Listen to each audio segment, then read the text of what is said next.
Hi, this is Crystal from the Ouachita Valley Branch, and today we're going to be making unicorn barf, which sounds disgusting, but they're delicious. So this year's summer reading theme is fairy tales and all of that magical stuff, ergo unicorn barf, which will be our version of Rice Krispie treats.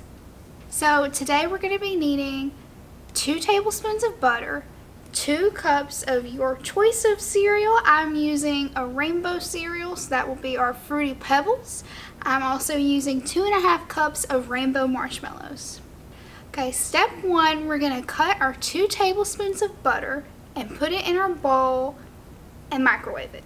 Now, depending on how strong your microwave is, you might just want to start off with 10 seconds, 15 seconds. You don't want to boil your butter, just want to melt it. After the butter is all melted, we want to put our 2 cups of marshmallows into our bowl.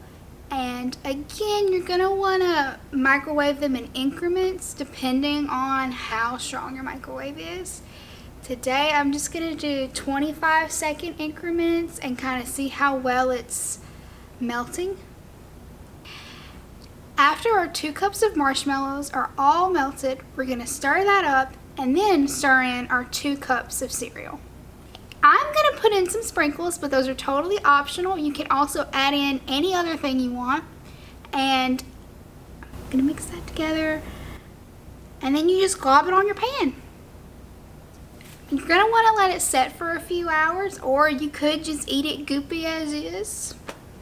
And don't forget to sign up for our summer reading program. This year we have Imagine Your Story, and it's going to be super fun, and we're going to have all kinds of fantasy and magical books on display for you to try.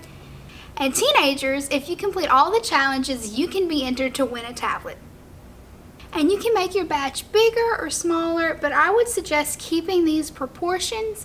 It gives it just enough goop to make it barf-like, not too hard like regular Rice Krispie treats. These are our version of what Rice Krispie treats should be.